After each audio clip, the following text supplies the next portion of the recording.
নমস্কার, এখনকার prime time news নিয়ে আমি আপনাদের সাথে আছি মৃন্ময়, আর আপনারা দেখছেন নিউজ বাংলা নেটওয়ার্ক।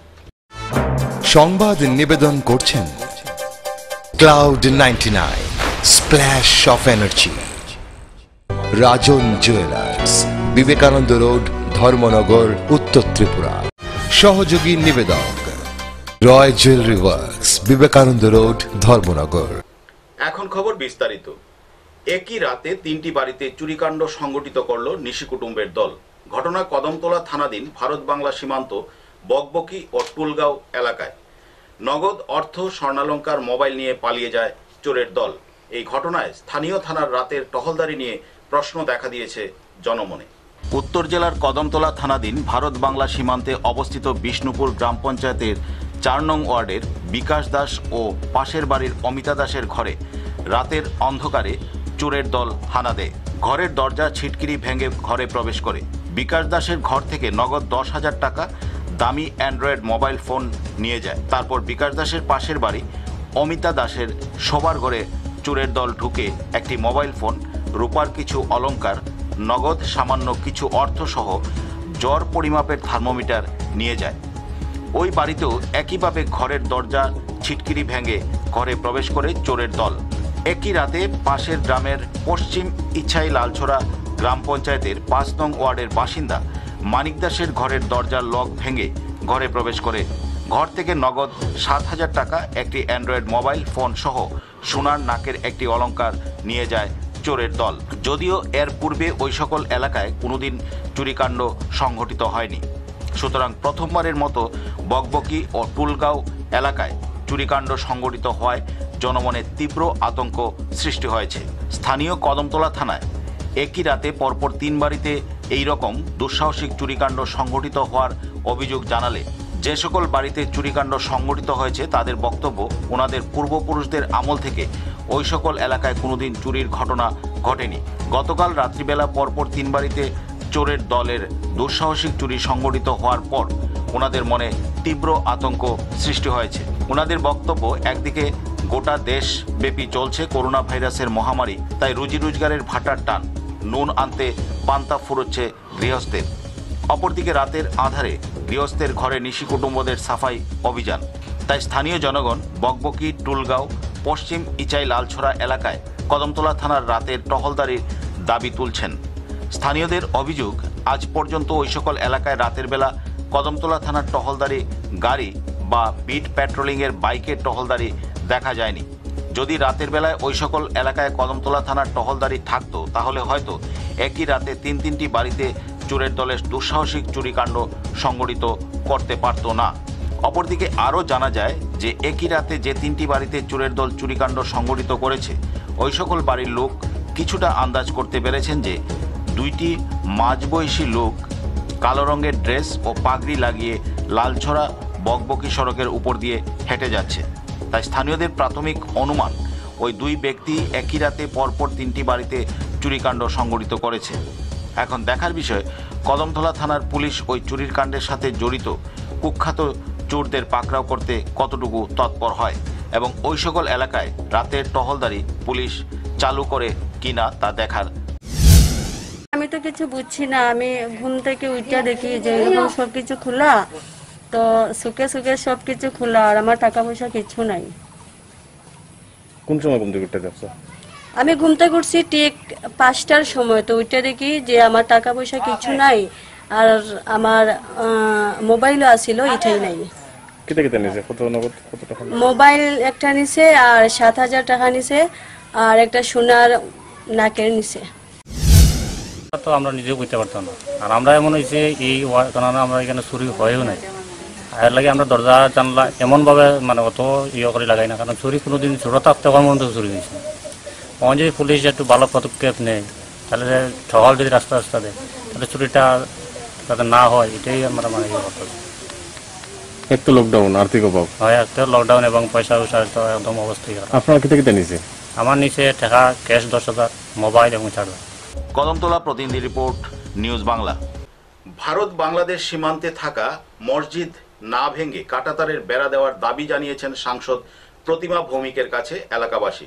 ঘটনা বক্সনগর কলমচৌড়া থানাধীন কলসিমোড়া এলাকায়। সীমান্তে কাঁটাতারের বেড়াকে কেন্দ্র করে গ্রামীণ দীর্ঘদিনের সমস্যার সমাধানে বক্সনগর কলমচৌড়া থানাধীন কলসিমোড়া নগর সীমান্ত এলাকায় পরিদর্শনে আসলেন পশ্চিম ত্রিপুরা আসনের সাংসদ প্রতিমা ভৌমিক নেতৃত্বে এক প্রতিনিধি দল।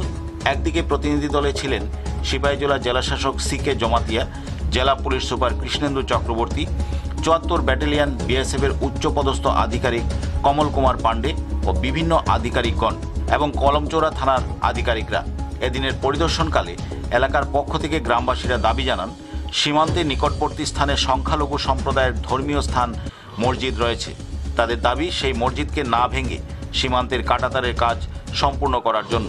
যদিও গ্রামবাসীদের এমন দাবির ভিত্তিতে এদিন প্রশাসন থেকে কোনো রকমের স্পষ্টীকরণ করা হয়নি। বিষয়টি আলোচনা করে শীঘ্রই সমাধান করা হবে বলে প্রতিনিধি দলের তরফ থেকে জানানো হয়েছে। যদিও সীমান্তের প্রায় ৩০০ মিটারের কিছুটা বেশি জায়গা এখনও কাঁটাতারের বেড়া দেওয়া সম্ভব হয়নি, তবে অতি শীঘ্রই গ্রামবাসীদের সাথে আলোচনা করে বেড়ার কাজ সম্পন্ন হবে বলে জানানো হয়। মসজিদে এসআরএফ বাহির দিয়া মসজিদ ভিতরে রাখিয়া আমাদের কাজটা করবে, তারা আশা দিয়ে এর বিরুদ্ধে আমাদের এই সিদ্ধান্ত বানাই দিবে। তারা কতটুকু হইল না বিকল্প ব্যবস্থা করছে। আমাদের জমি দেখার জন্য আমাদেরকে কমিটি করাই দেওয়া হচ্ছে। জমি দেখার জন্য জমি যত টাকা লাগে তত টাকা জমি তারা খরিদ করে দিবে, আর মসজিদ করতে মাদ্রাসা করতে যত টাকা লাগবে ওই টাকাটা। বক্সনগর প্রতিনিধি রিপোর্ট, নিউজ বাংলা। করিমগঞ্জ জেলা পুলিশ প্রশাসনের উদ্যোগে শুক্রবার পাথারকান্দির সীমান্তবর্তী কাঁঠালতলীতে ড্রাগস বিরোধী এক সচেতনতা সভা অনুষ্ঠিত হয়। এই সভায় প্রধান বক্তা হিসেবে উপস্থিত ছিলেন করিমগঞ্জের ডিএসপি সুধন্য শুক্লবৈদ্য। ড্রাগস একটি ব্যাধি যা ক্যান্সারের চেয়েও ভয়ঙ্কর। এই ব্যাধি থেকে সমাজকে বাঁচাতে হলে প্রথমে অভিভাবকরা সচেতন হতে হবে। সমাজ যদি সচেতন না হয় তবে একা পুলিশের পক্ষেও ড্রাগস নির্মূল করা সম্ভব নয়। তাই ড্রাগস মুক্ত সমাজ গড়ে তোলার পক্ষে সবাইকে এগিয়ে আসার আহ্বান জানালেন করিমগঞ্জের ডিএসপি সুধন্য শুক্লবৈদ্য। করিমগঞ্জ জেলা পুলিশ প্রশাসনের উদ্যোগে শুক্রবার পাথারকান্দির সীমান্তবর্তী কাঁঠালতলীতে ড্রাগস বিরোধী এক সচেতনতা সভায় বক্তব্য রাখছিলেন ডিএসপি। তিনি আরও বলেন, ড্রাগস সেবন করাটা খুবই ক্ষতিকারক। বিড়ি, সিগারেট, পান ইত্যাদি ছাড়তে পারবে, কিন্তু ড্রাগস সেবনটা ছাড়া খুবই কঠিন।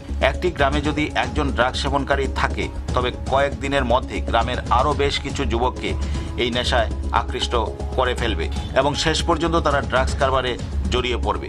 সমাজকে নেশামুক্ত রাখতে হলে সমাজের সর্বসাধারণ সচেতন থাকতে হবে। গৌহাটি হাইকোর্টের আইনজীবী আবু তাহের মোহাম্মদ হোসেন বলেন, ড্রাগসের করাল গ্রাসে যুবকরা আজ বিপন্ন। সর্বত্র চলছে ড্রাগসের রমরমা ব্যবসা, আর এভাবে আকৃষ্ট হয়ে যুবকরা তাদের জীবন ধ্বংসের মুখে নিয়ে যাচ্ছে এবং সমাজের অশান্তি সৃষ্টি হচ্ছে। তাই ড্রাগস মুক্ত সমাজ গঠনের জন্য পুলিশের সঙ্গে সব ধরনের সহযোগিতার জন্য উপস্থিত সবার প্রতি অনুরোধ জানান তিনি। স্থানীয় জিপি সভাপতি আইনজীবী কামরান পাশা চৌধুরীর পৌরোহিত্যে আয়োজিত সভায় প্রাসঙ্গিক বক্তব্য রাখেন কাঁঠালতলী পুলিশ ফাঁড়ির ইনচার্জ মানবজ্যোতি মালাকার, বিজেপি নেত্রী শিপ্রা কৈরি, ফজল আহমেদ, আবুল কালাম বাহার, বারীন্দ্রনাথ, আরিফুল প্রমুখ। উল্লেখ্য, এদিনের সভায় ডিএসপির কাছে কাঁঠালতলী এলাকার কিছু সমস্যার কথাও তুলে ধরা হয়। আর একবার যদি ড্রাগসটা আপনি খায়া অভ্যস্ত বস্তু যেটা আপনি খাইলে আর সেকেন্ড টাইম ছাড়া মানে 100-এর ভিতর 10% ছাড়তে পারবে যদি খুব যত্ন করে, তাহলে ছাড়া মুশকিল। কাঁঠালতলী প্রতিনিধি রিপোর্ট, নিউজ বাংলা। ভারী বর্ষণের ফলে বেহাল দশা কুমারঘাটের পাপিয়াছড়া আসাম আগরতলা জাতীয় সড়ক। রাস্তার হাল ফেরাতে পারছে না সংশ্লিষ্ট দপ্তর। দূরপাল্লার লরিগুলি যাতায়াতের ক্ষেত্রে বিপদের সম্মুখীন হতে হচ্ছে। দুদিনের বর্ষণে আবারও কুমারঘাট উত্তর পাবিয়াছড়া সংলগ্ন NS-8-এর আসাম আগরতলা জাতীয় সড়কের বেহাল দশা। কাদামগ্ন এবং বড় বড় গর্ত রয়েছে। দূরপাল্লার লরিগুলো যাতায়াতের ক্ষেত্রে বিপদ সম্মুখীন হয়ে রয়েছে। তাছাড়া ছোট বড় মাঝারি গাড়িগুলো এই সড়কে অবিরাম চলতে থাকে। অতিরিক্ত বৃষ্টির কারণে রাস্তার হাল ফেরাতে পারছে না সংশ্লিষ্ট দপ্তর। যদিও বেশি সমস্যায় পড়ে তাহলে ড্রোজার লাগিয়ে গাড়িগুলোকে ঠেলে দেয়া হয় দপ্তরের পক্ষ থেকে। দপ্তরের পক্ষ থেকে জানা গেছে, বৃষ্টি থামলে রাস্তার কাজটি দ্রুত করা হবে। বৃষ্টি না থামা অবধি কার্পেন্টিং এর কাজ করা যাচ্ছে না। কুমারঘাট থেকে নিজস্ব প্রতিনিধির রিপোর্ট, নিউজ বাংলা। জনগণ এবং বিএসএফ এর মধ্যে থাকা দীর্ঘদিনের সমস্যার সমাধান খুঁজে বের করে দিলেন ডুকলি পঞ্চায়েত সমিতির চেয়ারপারসন অজয় কুমার দাস। কমলাসাগর বিধানসভার আমতলী থানার অন্তর্গত মতিনগর 98 নম্বর গেটের ওপারের জনগণের দীর্ঘদিনের সমস্যা সমাধানের সূত্র খুঁজে বের করে দিলেন ডুকলি পঞ্চায়েত সমিতির চেয়ারপারসন অজয় কুমার দাস। জনগণের অভিযোগ ছিল বিএসএফ জওয়ানরা ওপারের অসুস্থ জনগণদের এই পারে আসতে দিচ্ছে না, বারবার তাদেরকে হয়রানি করে যাচ্ছে। আরও অভিযোগ ছিল বর্তমানে ধানের জমিতে আসতে এবং যেতে দিচ্ছে না, কারণ এই পারের অনেক জনগণের ধানের জমি রয়েছে ওই পারে এবং ওই পারের জনগণের জমি রয়েছে এই পারে। ফলে এই মৌসুমে ধানের জমিতে কাজ না করলে দিশেহারা হয়ে পড়বে। আর সে লক্ষ্যে ডুকলি পঞ্চায়েত সমিতির চেয়ারপারসন অজয় কুমার দাসের সহায়তায় জনগণ বর্তমানে ধানের জমিতে আসতে এবং যেতে পারবে সকাল 7টা থেকে সন্ধ্যা 5টা পর্যন্ত। যাদের ধানের জমি রয়েছে এপারে এবং ওই পারে সকলেই সরকারের নিয়ম মেনে আসা যাওয়ার সুযোগ করে দিয়েছেন চেয়ারপারসন। আজকে আমরা এখানে এসেছি 98 গেটে মতিনগর। তো এখানে মানুষের পুরো লকডাউনের মধ্যে আমরা যে কোনো যখনই তারা ডাকছে আমরা তাদের কী কী সুবিধা করে দিতে পারি সেজন্য আমরা প্রতিনিয়ত কাজ করেছি। যে লকডাউনের মধ্যে তাদের রেশন দেওয়া হচ্ছে এবং তাদের বিভিন্ন রকমের যেগুলো সমস্যা আছে মেডিকেল হোক এবং ব্যাংকিংয়ের সিস্টেম আমরা CSPN পর্যন্ত তাদেরকে সহযোগিতা করেছি। তো আবারও তারা ডেকেছে যে এবার ধান লাগানোর সময় হয়েছে, ধান কাটার সময় আমরা এসে তাদেরকে সমস্ত BSF নিগরানিতে আমরা এখানে খুব করা ডিউটির মধ্যে সমস্ত ধান কেটে নিয়ে এসেছে। এখন ধান লাগানোর সময় যেহেতু হয়েছে তারা সবাই আমাদের কাছে এসেছে। তা আমরা DM স্যারের সঙ্গে এবং SDM স্যারের সঙ্গে কথা বলে আমরা তাদেরকে কালকে থেকে এখানে ধান লাগানোর জন্য সেই ব্যবস্থা করে দিচ্ছি। কমলাসাগর থেকে নিজস্ব প্রতিনিধির রিপোর্ট, নিউজ বাংলা। বিগত 5 দিন ধরে মৃত্যুর সাথে পাঞ্জা লড়ে শেষ পর্যন্ত হেরে গেলেন বিশালগড় মহকুমার গোকুলনগরের বাসিন্দা প্রদীপ দাস। তিনি পেশায় ছিলেন পুলিশ কর্মী। উল্লেখ্য, গত 6 জুলাই বাইক এবং ট্রাকের মুখোমুখি সংঘর্ষে তিনি গুরুতরভাবে আহত হয়েছিলেন। 5 দিন যাবৎ মৃত্যুর সাথে পাঞ্জা লড়ে শেষ পর্যন্ত না ফেরার দেশে চলে গেলেন পুলিশকর্মী প্রদীপ দাস। পুলিশকর্মী প্রদীপ দাসের বাড়ি বিশালগড় মহকুমার গোকুলনগর এলাকায়। জানা যায়, গত জুলাই মাসের 6 তারিখ প্রদীপ দাস নিজ বাড়ি গোকুলনগর থেকে বাইকে করে নিজ কর্মস্থল কাকড়াবন থানায় যাবার সময় বিশালগড় মহকুমার সিপাহীজলা জেলায় একটি ট্রাক প্রদীপ দাসকে সজোরে ধাক্কা মারে। ধাক্কা দিলে তিনি মাটিতে লুটিয়ে পড়েন। তারপর খবর পেয়ে রক্তাক্ত অবস্থায় ঘটনাস্থল থেকে পুলিশকর্মী প্রদীপ দাসকে উদ্ধার করে অগ্নি নির্বাপক দপ্তরের কর্মীরা বিশালগড় মহকুমা হাসপাতালে নিয়ে যায়। ওনার অবস্থা গুরুতর হওয়ায় বিশালগড় হাসপাতালের কর্তব্যরত চিকিৎসক ওনাকে উন্নত চিকিৎসার জন্য পাঠিয়ে দেন আগরতলার প্রধান রেফারেল হাসপাতাল জিবিতে। কিন্তু সেখান থেকে পরিবারের লোকজনরা প্রদীপ দাসকে রাজধানীর আইএলএস হাসপাতালে নিয়ে যান। কিন্তু শেষ পর্যন্ত মৃত্যুর সাথে যুদ্ধে হেরে শুক্রবার গভীর রাতে অকালে পৃথিবী থেকে চলে গেলেন পুলিশকর্মী প্রদীপ দাস। শনিবার সকালে ময়না তদন্তের পর পরিবারের হাতে তুলে দেয়া হয় ওনার মরদেহ। প্রদীপ দাসের মৃত্যুতে ওনার পরিবারে তীব্র শোকের ছায়া নেমে এসেছে। সিপাহীজলা যেটা নৌকা ঘাটের ওইখানে বাইকের ট্রাকের মধ্যে সংঘর্ষে উনি গুরুতর আহত ছিলেন। ওখান থেকে ওনাকে জিবি হসপিটালে নিয়ে যাওয়া হয়, সেখান থেকে রেফার করা হয় আইএলএসে। গতকালকে উনি সন্ধ্যায় মারা গেছেন। তার প্রতি শ্রদ্ধা জানাতে আমি SCBR, উনি ডিআরের স্টাফ, কাকরাবনে এটা ছিলেন। আমি আমাদের অথরিটির নির্দেশে, SP ম্যাডামের নির্দেশে আমি আরআই সাহেব অন্যান্য স্টাফরা ওনাকে শ্রদ্ধাঞ্জলি দিতে এসেছি আজকে। বিশালগড় থেকে নিজস্ব প্রতিনিধির রিপোর্ট, নিউজ বাংলা।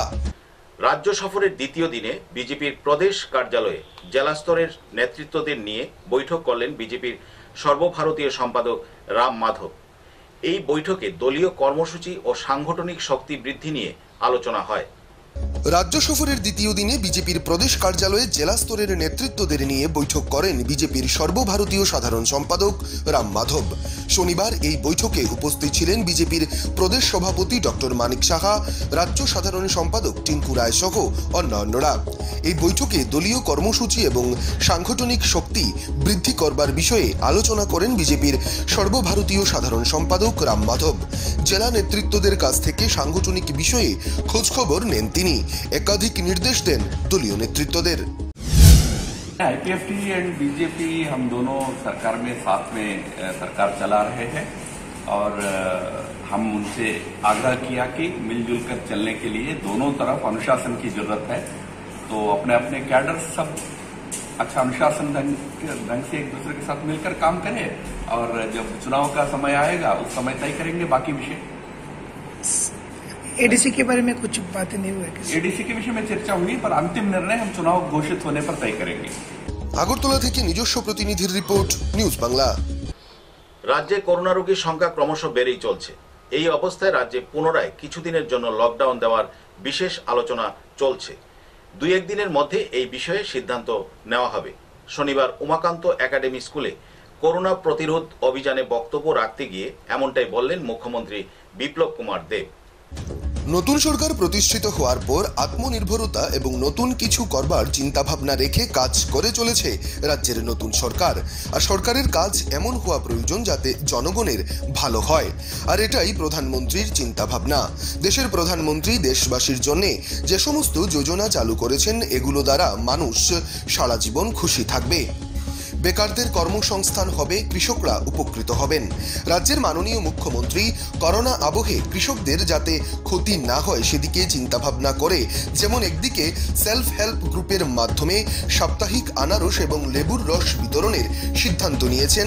এতে করোনা প্রতিরোধ যেমন হবে তেমনি কৃষকরাও উপকৃত হবেন এবং সেলফ হেল্প গ্রুপের কর্মীরাও লাভান্বিত হবেন। মুখ্যমন্ত্রীর এই ধরনের চিন্তাভাবনা রাজ্যকে নতুন দিশা দেখাবে। শনিবার উমাকান্ত একাডেমি স্কুলে মুখ্যমন্ত্রী করোনা প্রতিরোধ অভিযানে বক্তব্য রাখতে গিয়ে এমনটাই বললেন বিজেপির সর্বভারতীয় সম্পাদক রাম মাধব। श्री विप्लव देव जी के नेतृत्व में त्रिपुरा में चल रही है और विप्लव देव जी प्रधानमंत्री मोदी जी के सोच को समझकर काम करने वाले मुख्यमंत्री हैं। जो सोच प्रधानमंत्री रखते हैं, माननीय नरेंद्र मोदी जी का देश का विकास को लेकर जो सोच है, जिसको आत्मनिर्भरता के साथ वो जोड़ते हैं, उस सोच के अनुरूप राज्य में गतिविधि चलाना, इसका परिचय पिछले 2-2.5 साल में श्री विप्लव देव जी ने दिया है। विप्लव देव जी को मैं इसलिए बहुत बधाई भी देता हूं क्योंकि मैं 2 वर्षों से इस राज्य को देख ही रहा हूं। तो आगे की उनकी जो सोच है और कुछ नई चीजें करने की उनकी जो तत्परता है, नई चीज यानी कई बार राजनीति में ये लगता है कि लोगों को कुछ फ्री बांट दो तो उससे राजनीतिक लाभ मिलेगा। ये आम राजनीतिक सोच होता है, this is the general political thinking. पर उससे भिन्न सरकार का काम ऐसा होना चाहिए जिससे लोगों को फायदा तो मिलना चाहिए, जो फायदा का भी हमारे अधिकारी जी ने भी कहा और मानिक शाह जी ने भी कहा, पर साथ ही साथ राज्य के जो कृषक है, जो खेती करने वाले फार्मर है, उनको भी फायदा होना चाहिए। और सेल्फ हेल्प ग्रुप चलाने वाले हजारों की संख्या में महिलाओं को भी फायदा होना चाहिए। उनको अपने अपने प्रोफेशन में और ताकत से खड़ा होने का फायदा होना चाहिए और साथ ही साथ राज्य का भलाई भी होना चाहिए। यह जो सोच होता है, यह प्रधानमंत्री मोदी जी का सोच है। सभी मुख्यमंत्री उनसे बातचीत करते थे, आपने भी टीवी में देखा होगा। तो कई मुख्यमंत्री होते थे कि कोरोना को कैसे लड़ना है, उसमें क्या कमी पड़ रहा है, उसमें और कौन सा सामग्री चाहिए, कौन से मास्क चाहिए, कौन से टेस्ट किट चाहिए, इसकी चर्चा माननीय प्रधानमंत्री जी से करते थे। और आपके मुख्यमंत्री त्रिपुरा की इकोनॉमी को कैसे ठीक करना है ये चर्चा करते थे। यानी कोरोना से तो हम लड़ लेंगे, हमारे 30 लाख जो त्रिपुरा की जनता है और सरकार है, दोनों मिलकर कोरोना से तो लड़ लेंगे, पर असली लड़ाई इकोनॉमी की है। इसके साथ हमको लड़ने के लिए मोदी जी का सहयोग चाहिए, भारत सरकार का सहयोग चाहिए। यह जो सोच है मुख्यमंत्री जी का, यही इस राज्य को एक नई दिशा देने वाला है, एक नई ऊंचाई पर ले जाने वाला है। अभी बताया है कि त्रिपुरा में, अगरतला में, सोनामुरा में एक शिप आएगा। ये कोई सोच सकता था? शायद आपने भी कभी सोचा नहीं होगा। पर आपके राज्य में भाई शिप यानी बड़ा शिप नहीं होगा, जो रिवर में जाने वाला रिवर लेवल का क्रूजेस होंगे, पर उनके जरिए व्यापार चलने वाला है। एक बार वाटरवेज के माध्यम से व्यापार शुरू हो गया तो त्रिपुरा का व्यापार की क्षमता बहुत बढ़ने वाला है। অন্যদিকে মুখ্যমন্ত্রী বিপ্লব কুমার দেব করোনা আশঙ্কা নিয়ে বক্তব্য রাখতে গিয়ে বলেন, গুমতি জেলা এবং খুয়াই জেলাতে করোনা পজিটিভের সংখ্যা অনেকটাই বেড়ে চলেছে, আর সীমান্ত এলাকায় জনতা কারফিউ শুরু হওয়ার সম্ভাবনা রয়েছে।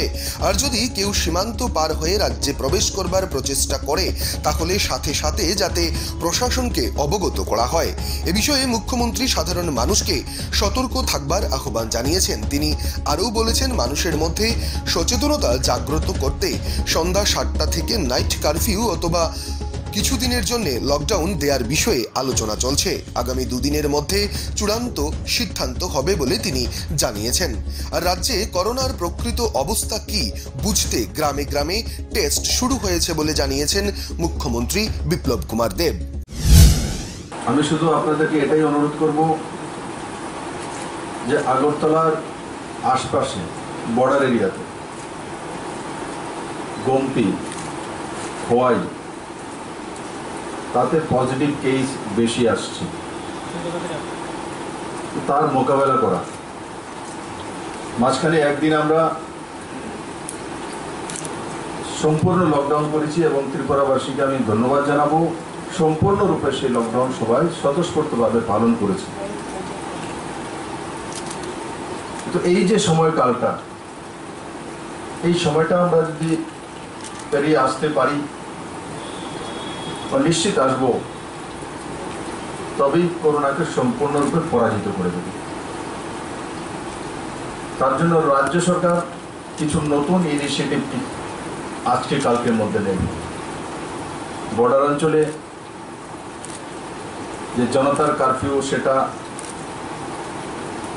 হয়তোবা সন্ধ্যা থেকে শুরু করে দেবে, কারণ পজিটিভ কেসগুলো বর্ডার অঞ্চলের দিকে বেশি রয়েছে। আমি আগেও বলেছি যে আমাদের সবচেয়ে চিন্তাজনক বিষয় হচ্ছে আমাদের বাংলাদেশ বর্ডার এরিয়া, আর ওই পারে কি হচ্ছে পত্র পত্রিকার সাংবাদিক বন্ধুদের মাধ্যমে আপনাদের কাছে তার সমাচার আসছে। তার জন্য সাবধানতা অবলম্বন করা, বর্ডার কারফিউ কড়াভাবে পালন করা, কমপ্লিটলি ওই দিক থেকে কেউ না আসা, এদিক থেকে কেউ না যাওয়া। আর যদি এই ধরনের দেখে তো জনতা তাকে তৎক্ষণাৎ দেখে প্রশাসনকে অবগত করানো এবং তার উপরে কারবাই করা। কারণ তার কোনো ওষুধপত্র নেই, একটাই ইলাজ সোশ্যাল ডিস্টেন্সিং মেনটেন করা আর ইমিউনিটি পাওয়ার বাড়ানো, এই দুই উপায়, তার বাইরে কোনো কিছু নেই। হয়তোবা যে রাত্রের যে নাইট কারফিউ, সেটা রাত্রি 10টা থেকে, এটা হয়তোবা 7টা 8টা নিয়ে আসতে হবে। কারণ আমি দেখি যখন আমি সেক্রেটারি থেকে আসি 10টার সময় নাইট কারফিউ আছে, তারপরে দেখি 10:30 11টায় পাক্কা ঘুরছে।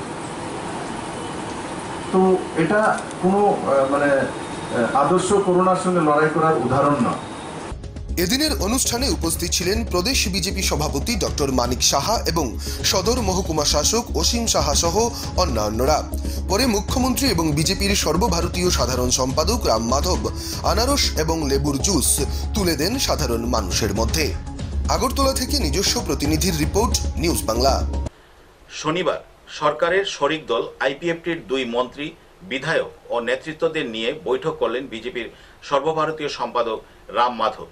এই বৈঠকে বিশেষত এডিসি নির্বাচন নিয়ে কথা হয়েছে। শনিবার সকালে সরকারের শরিক দল আইপিএফটির 2 মন্ত্রী সহ বিধায়ক এবং নেতৃত্বদের নিয়ে রাজ্য অতিথিশালায় বৈঠক করেন বিজেপির সর্বভারতীয় সাধারণ সম্পাদক রাম মাধব। এই বৈঠকে আইপিএফটির পক্ষে উপস্থিত ছিলেন মন্ত্রী এনসি দেববর্মা, মন্ত্রী মেবার কুমার জমাতিয়া, দলের মুখপাত্র মঙ্গল দেববর্মা সহ অন্যান্যরা। বিজেপির পক্ষে উপস্থিত ছিলেন প্রদেশ সভাপতি ডক্টর মানিক সাহা। এই বৈঠক প্রসঙ্গে পরে বিজেপির সর্বভারতীয় সাধারণ সম্পাদক রাম মাধব বললেন যে আইপিএফটি এবং বিজেপি একত্রে মিলে সরকার চালাচ্ছে, মিলেমিশে চলবার আহ্বান জানিয়েছেন তিনি। 2 দলের আরও অনুশাসনের মধ্যে চলতে হবে, এভাবেই সরকার পরিচালনার কাজ চালিয়ে যেতে হবে। পরবর্তী সময় 2 দল বসে বাকি বিষয়ে সিদ্ধান্ত নেবে। এডিসি নির্বাচন নিয়ে বৈঠকে কথা হয়েছে, কিন্তু চূড়ান্ত সিদ্ধান্ত নির্বাচন ঘোষণা হওয়ার আগে ঠিক করা হবে বলে জানিয়েছেন বিজেপির সর্বভারতীয় সাধারণ সম্পাদক Ram Madhav. We are together in the Tripura government. IPFT is our junior partner in the government. We are working together for the benefit and welfare of the state. And the problems that you are talking about are very minor. Right. They are not serious at all. And we met with the IPFT leadership and we discussed, and we also suggested to them that we all have to work together. As far as the issues concerning ADC are concerned, when we come closer to the election, Honorable Chief Minister and the state BJP team will take a final decision about what kind of arrangements have to be made with the partner. Thank you. Agartala থেকে নিজস্ব প্রতিনিধির report, news Bangla. হৃদয় নামে একটি সামাজিক সংস্থার উদ্যোগে বর্ধমানের এক প্রতিবন্ধী যুবককে হুইল চেয়ার তুলে দেওয়া হয়। পশ্চিমবাংলার বর্ধমানের হৃদয় থেকে আরেকটি মানবিক চিত্র ধরা পড়ল আমাদের ক্যামেরায়। পূর্ব বর্ধমান শহরের 16 নম্বর ওয়ার্ড সদরঘাট এলাকার বাসিন্দা এই পরিবার অনেকটাই দুঃখ সংকটের মধ্যে দিন কাটাচ্ছে। এই পরিবারে রোজগার করবার একমাত্র একজনই রয়েছেন, একজন মহিলা। এখানে সেখানে কাজ করে কাঠ কুড়িয়ে নিয়ে এসে রান্না করে কোনো রকমে সংসার চালান তিনি। বাড়িতে গ্যাস আনলেও সেই রান্না করা সিলিন্ডার গ্যাস ভরবার মতো সামর্থ্য নেই। এই পরিবারের এক সদস্য রয়েছে যার বয়স 16 বছর।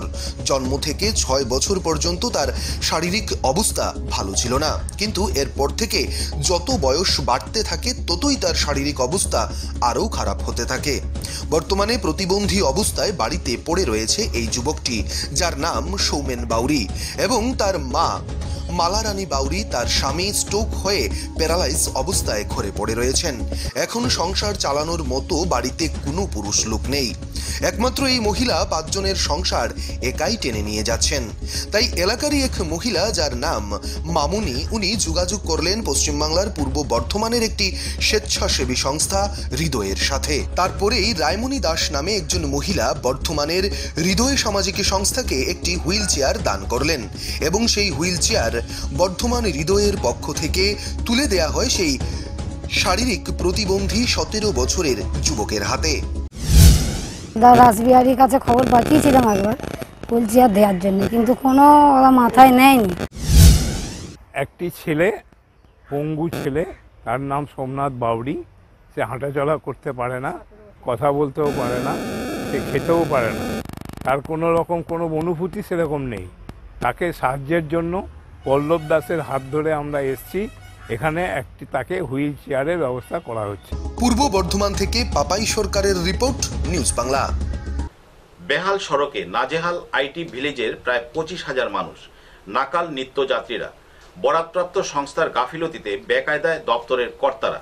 ঘটনা গন্ডাছড়া মহকুমার গন্ডাছড়া রৈস্যাবাড়ি সড়কের। বেহাল সড়কে নাজেহাল 8টি ভিলেজ এলাকার প্রায় 25,000 মানুষ, নাকাল নিত্যযাত্রীরা। বরাদপ্রাপ্ত সংস্থার গাফিলতিতে বেকায়দায় দপ্তর কর্তারা। ঘটনা গন্ডাছড়া মহকুমার গুরুত্বপূর্ণ গন্ডাছড়া রৈস্যাবাড়ি সড়কের। 2017 সালে এই সড়কের নির্মাণ কাজ শুরু হয়। প্রায় 28 কিলোমিটার দীর্ঘ এই সড়কের নির্মাণের জন্য প্রায় 15 কোটি টাকা অর্থমূল্যে কাজের বরাত পায় জনৈক এনজি ভট্টাচার্য। 15% কম দরে কাজের বরাত পায় তারা। তারপর দীর্ঘ 3 বছরের বেশি সময় পেরিয়ে গিয়েছে। বাম আমল পেরিয়ে রাজ্যে চলে এসেছে রাম আমল, তবুও এই সড়কের হাল ফেরেনি। কিছু কিছু জায়গায় অবস্থা এতটাই খারাপ যে চালক ও নিত্যযাত্রীদের কাছে দুঃস্বপ্নে পরিণত হয়েছে এই বেহাল সড়ক। সাংসদ রেবতী ত্রিপুরা সম্প্রতি বিএডিপির পর্যালোচনা বৈঠকে বিষয়টি নিয়ে যথেষ্ট ক্ষোভ প্রকাশ করেছেন, কিন্তু বরাতপ্রাপ্ত ঠিকাদার কোনো হেলদুল দেখাচ্ছে না। অনেকটা ইচ্ছে করেই ঠিকাদার দীর্ঘায়িত করছে কাজ, আর এখন দ্রব্যমূল্য বৃদ্ধির অজুহাত তুলে পাত্তাড়ি গোটানোর চেষ্টা করছে, যদিও ইতিমধ্যে তিনি 3 কোটি টাকার মতো রানিং বিল পেয়ে গিয়েছেন। ফলে সহসাই সমস্যা সমাধানের কোনো উপায় দেখছেন না স্থানীয় মানুষজন। গোটা বিষয়টি নিয়ে পূর্ব সড়ক সেতু এবং আমবাসা ডিভিশনের নির্বাহী বাস্তুকারের সঙ্গে যোগাযোগ করা হলে তিনি জানান, এজেন্সি যাতে দ্রুত কাজ শুরু করে তার জন্য বারবার যোগাযোগ করা হচ্ছে। বিষয়টি দপ্তরের শীর্ষ কর্তাদের জানানো হয়েছে। শেষ পর্যন্ত যদি এজেন্সি কাজ সাইলেন্ডার না করে তাহলে নতুন করে দরপত্র ডাকা হবে। তবে বিষয় হলো দপ্তর বিষয়টি নিয়ে যথেষ্ট অস্বস্তিতে রয়েছে। এজেন্সিকে বাতিলও করতে পারছে না, আবার মামলায়ও যেতে পারছে না, কারণ বিষয়টি আদালতে গড়ালে মামলা শেষ না হওয়া পর্যন্ত কাজ করা আর সম্ভব হবে না। ফলে মধ্যপন্থা নিয়ে সমাধানে এগুতে চাইছে দপ্তর। এদিকে প্রতিদিন নাজেহাল হওয়া সাধারণ মানুষের মধ্যে খুব বাড়ছে সরকারের বিরুদ্ধে। আসন্ন এডিসি নির্বাচনে এই ইস্যু বড় হাতিয়ার হয়ে উঠতে পারে বিরোধীদের কাছে। ফলে সরকারও যথেষ্ট বেকায়দায়। তবে সব মিলিয়ে চরম দুর্ভোগ নিয়ে পথ চলছেন সাধারণ মানুষ। এখন সমাধান সূত্র কিভাবে বের হয় বা কবে হিললে হয় অচল অবস্থার সেদিকেই তাকিয়ে আছে সাধারণ মানুষ। খুব কষ্ট বাজার করতে, গাড়ি যাইতে পারে না, আইতে পারে না। আজকেও আইতে যে কষ্ট করে আইছি অক্ষণ, আজকে প্রায় 3 বছর ধরে রাস্তাটা খারাপ। আমরা 3 বছর ধরে অনেক দিন আগের মানে এটা নষ্ট হয়ে গেছে, একটু খারাপ। তো আমরা যে গাড়িটা চালাই গাড়িটা নষ্ট হয়ে যায়, আমরা কাজ করি, এরপরে টিম নিয়েও পৌঁছাই না। লাস্টে মনে করেন আমরা রাস্তাটা আছে না, গাড়ি আটকা জায়গা ধাটকা গাড়ি লোন যায়, রাস্তাটা খুব খারাপ। আজকে প্রায় 4 বছর ধরে এই রাস্তা কাজ চলছে, আজ পর্যন্ত এই অবস্থায় রয়েছে। শুধু ইটা না, ইটার বাদে এই দুই চাকমা থাকলা ছড়া শুরু করে রয়েছে বাড়ি বাজার অবধি বিরাট ধরনের গাথা, গাড়ি ঘোড়া একদম চলতে কষ্ট। গন্ডাছড়া থেকে নিজস্ব প্রতিনিধির রিপোর্ট, নিউজ বাংলা। গত কয়েকদিন ধরে চেষ্টার ফলে অবশেষে বুধবার 7 সকালে একটি চিতাবাঘ ধরতে সক্ষম হলো একদল যুবক। ঘটনা কমলাসাগর বিধানসভার পশ্চিম গোকুলনগর এলাকায়। পরে চিতাবাঘটিকে বন দপ্তরের কর্মীদের হাতে তুলে দেওয়া হয়। বিশালগড় মহকুমার কমলাসাগর বিধানসভার পশ্চিম গোকুলনগর জঙ্গল থেকে একটি চিতাবাঘকে উদ্ধার করে এলাকার যুবকরা গত কয়েকদিন যাবৎ ওত পেতে বসে থাকে জঙ্গলে। শেষ পর্যন্ত রবিবার 7 সকালে একটি চিতাবাঘকে উদ্ধার করতে সক্ষম হয়েছে এলাকার যুবকরা। জানা যায়, সেই চিতাবাঘটি পশ্চিম গোকুলনগর এলাকার বিভিন্ন বাড়ি থেকে বিগত কিছুদিন ধরে গরু, ছাগল, হাঁস, মুরগি খেয়ে ফেলত। পরবর্তী সময়ে যুবকরা জড়ো হয়ে সেই বাঘটিকে উদ্ধার করতে সক্ষম হয়। পরবর্তী সময়ে বিশালগড় বন দপ্তরের কর্মীদের হাতে তুলে দেওয়া হয়েছে চিতাবাঘটিকে। 3-4 দিন ধরে এরা অত্যাচার করতেছে, গাছ হামলা করতেছে। পিঞ্জিরা বানাইছি 3-4 জন মিলে। কোন জায়গাটা? পশ্চিম গোকুলনগর। পরে কি করছে এটা? হ্যাঁ, কি এটা? বাঘ মনে হইতেছে। এখন কি করবে এটা? বিশালগড় থেকে নিজস্ব প্রতিনিধির রিপোর্ট, নিউজ বাংলা। শনিবার আগরতলা প্রেস ক্লাবে অল ত্রিপুরা মাদ্রাসা টিচার্স অ্যাসোসিয়েশনের বিভাগীয় কমিটি গঠন করার জন্য এক বর্ধিত সভা অনুষ্ঠিত হয়। অল ত্রিপুরা মাদ্রাসা টিচার্স অ্যাসোসিয়েশনের রাজ্য কমিটির আহ্বানে শনিবার আগরতলা প্রেস ক্লাবে সদর বিভাগীয় কমিটি গঠন করবার জন্য বর্ধিত সভা অনুষ্ঠিত হয়। এই সভার সিদ্ধান্তক্রমে সদর বিভাগীয় কমিটি গঠন করা হয়। গত 20 জুন নতুন করে রাজ্য কমিটি গঠন করা হয়েছিল। পুনর্গঠনের পর থেকে বিভাগীয় কমিটিগুলি গঠন করার কাজ শুরু হয়েছে। সেই মোতাবেক এই সদর বিভাগীয় কমিটি গঠন করা হয়েছে বলে জানিয়েছেন অল ত্রিপুরা মাদ্রাসা টিচার্স অ্যাসোসিয়েশনের রাজ্য সভাপতি আব্দুল আলিম। 17 জনের কমিটি গঠন করা হয় বলে জানিয়েছেন তিনি। আজকের সবার এটাই উদ্দেশ্য। আজকে গত 20 তারিখে আমাদের রাজ্য কমিটির নতুন করে পুনর্গঠন হয়। ওই পুনর্গঠনের পর থেকে বিভিন্ন যে সাবডিভিশন কমিটিগুলো আছে সেই সাবডিভিশন কমিটিগুলোকেও আমরা পুনর্গঠন করছি। আজকে 11 তারিখ আগরতলা বিভাগীয় কমিটি গঠন করার জন্যই আজকে বর্ধিত। আগরতলা থেকে নিজস্ব প্রতিনিধির রিপোর্ট, নিউজ বাংলা। ত্রিপুরা গ্রামীণ ব্যাংকের 37তম প্রতিষ্ঠা দিবস উপলক্ষে শনিবার নাবার্ড ও ত্রিপুরা গ্রামীণ ব্যাংকের মধ্যে মৌ স্বাক্ষরিত হয়। এই অনুষ্ঠানে উপস্থিত ছিলেন মন্ত্রী প্রণজিৎ সিংহ রায়। রাজ্যের কৃষিমন্ত্রী প্রণজিৎ সিংহ রায়ের উপস্থিতিতে শনিবার নাবার্ড এবং ত্রিপুরা গ্রামীণ ব্যাংকের মধ্যে মৌ স্বাক্ষরিত হয়। ব্যাংকের ৩৯তম প্রতিষ্ঠা দিবসে এই মৌ স্বাক্ষরিত হয়েছে। এদিনের মৌ স্বাক্ষর অনুষ্ঠানে বক্তব্য রাখতে গিয়ে মন্ত্রী প্রণজিৎ সিংহ রায় বলেন যে বর্তমান সরকারের লক্ষ্য মানুষকে অর্থনৈতিক দিক দিয়ে শক্তিশালী করা। আর রোজগার মানেই শুধুমাত্র সরকারি চাকরি নয়, স্বনির্ভর হওয়া, কৃষিকাজ, ফিশারির মাধ্যমে নিজেকে প্রতিষ্ঠিত করতে হবে। 2019-20 অর্থবর্ষে 540 কোটি টাকা নাবার্ড থেকে বিভিন্ন সেক্টরে দেয়া হয়েছে। দেশের প্রধানমন্ত্রী কৃষকদের আয় 2022 সালের মধ্যে দ্বিগুণ করবার জন্য ঘোষণা করেছেন। রাজ্য সরকার সেই দিশাতেই কাজ করছে। কুইন আনারস রাজ্যকে বিশ্বের দরবারে বর্তমানে খ্যাতি দিয়েছে বলে জানিয়েছেন কৃষিমন্ত্রী প্রণজিৎ সিংহ রায়। এতটুকু বলতে পারি, যেটা নাকি খুব বেশি ইম্পর্টেন্ট সারা ভারতবর্ষের, সে সঙ্গে রাজ্য, যে কৃষকদের বা মানুষকে এই কি করে শক্তিশালী করা যায় অর্থনৈতিক দিক দিয়ে।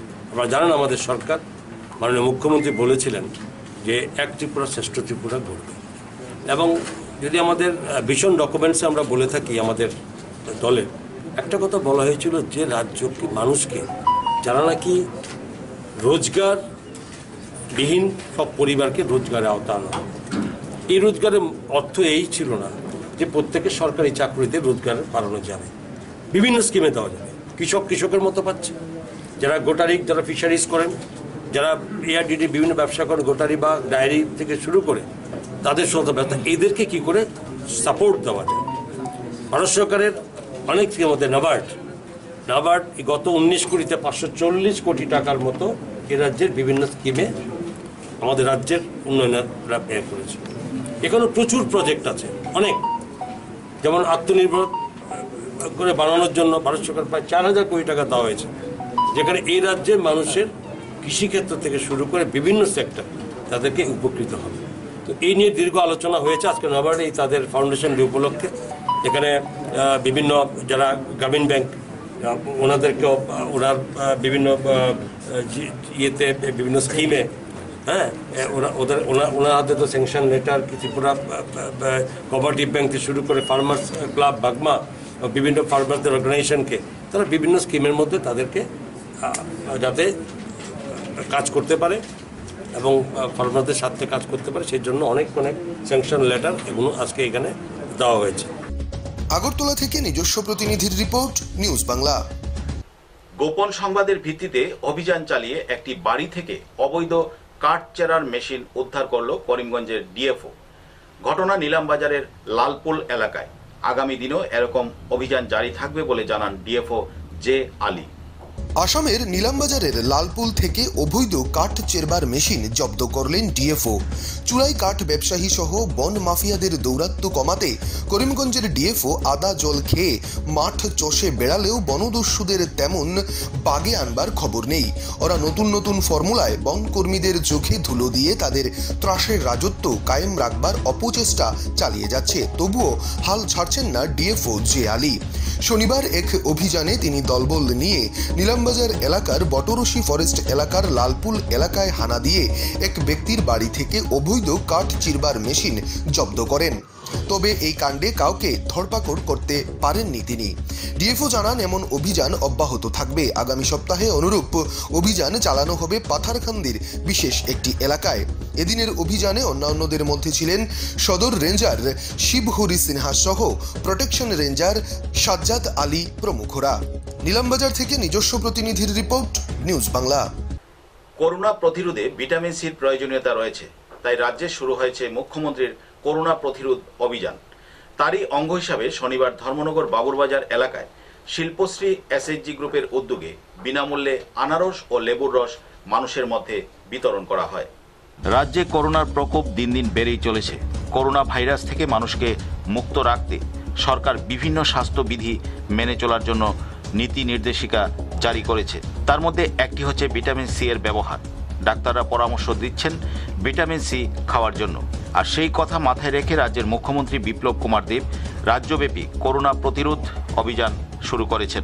তারই অঙ্গ হিসাবে শনিবার ধর্মনগরের বাবুরবাজার এলাকায় শিল্পশ্রী এসএইচজির সদস্যরা পথ চলতি মানুষের মধ্যে আনারস ও লেবুর রস বিনামূল্যে বিতরণ করেন। এক সাক্ষাৎকারে এসএইচজি গ্রুপের সদস্য ঝিমলি সেন জানান, জুলাই মাসে প্রত্যেক শনিবার এইভাবে আনারস ও লেবুর রস বিনামূল্যে বিতরণ করা হবে।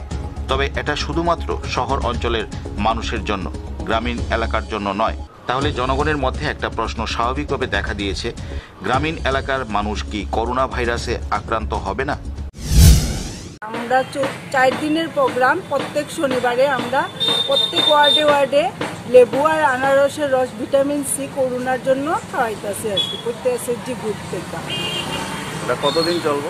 এটা জুলাই মাসটা পুরো চলবো, দুপুর 12টা থেকে বিকাল 4টা পর্যন্ত ফ্রি খাওয়ানো হইবে প্রত্যেক ওয়ার্ডে ওয়ার্ডে।